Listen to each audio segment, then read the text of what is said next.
Hey guys, I want to tell you about a new feature in Stint Analyzer.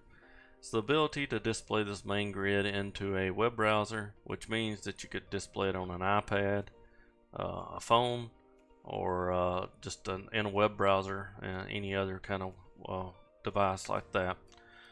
To enable it, you'll go to Options, Stint Analyzer, and go to Miscellaneous Options, Enable, and it defaults to port 8015.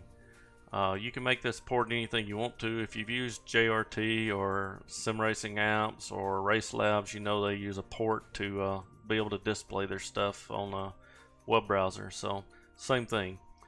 When you click save, you'll get a prompt saying you've selected to turn on the web interface, and a command will attempt to run to open up port 8015 to your user.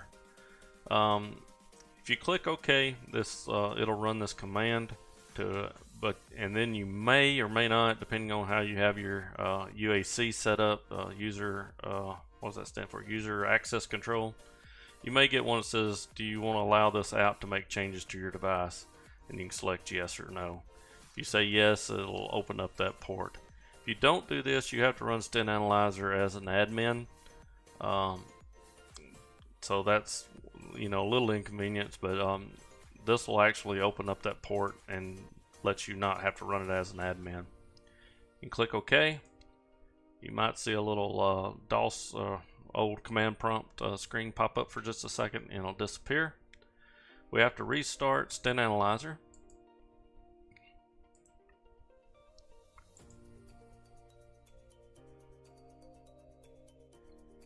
Okay.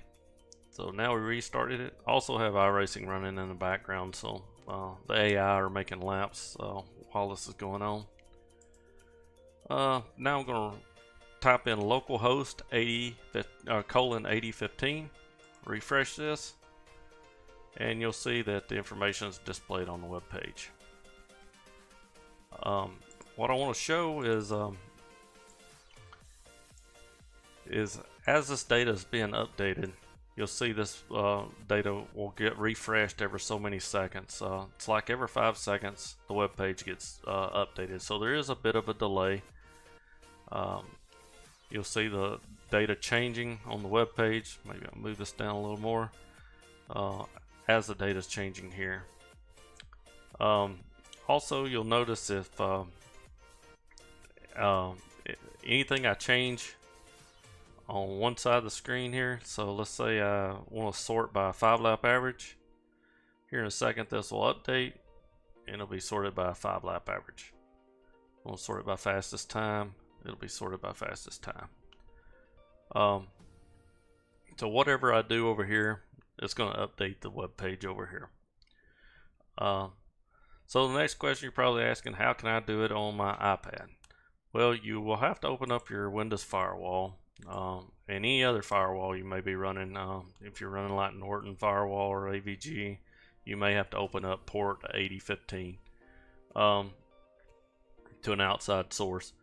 To do that, I'm just going to show you Windows. I don't know all the other different firewall applications out there, so you'll have to check with them to see how to change it. You click Advanced, and we're going to go to Inbound Rules. We're going to create a new rule.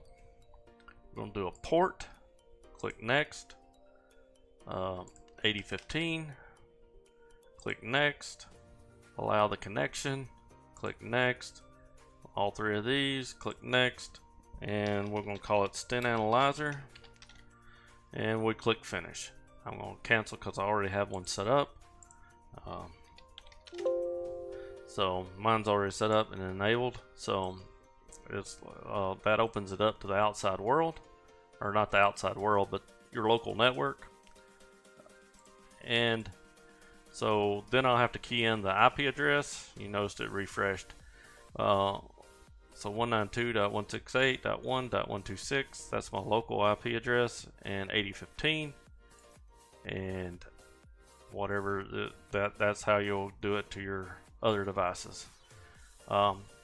If you ever come in and want to disable it, same thing, Options, Stint Analyzer, miscellaneous options, you'll disable it. You'll get another prompt that says, hey, we're fixing to close off port 8015. Are you sure you want to do that? And go on, then it'll go on and remove it.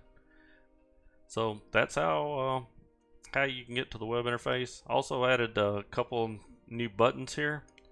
So you can click on these buttons and it'll show you the how-to video, which will be this video of how to set certain things up. Get questions all the time about the Google spreadsheets. That'll link you to that video. And then also the Discord setup, there's one there. It'll send you to that video. So hope this helps. Thank you for using it. I loved seeing the comments and suggestions and ideas, and just appreciate you guys using the software. Thanks.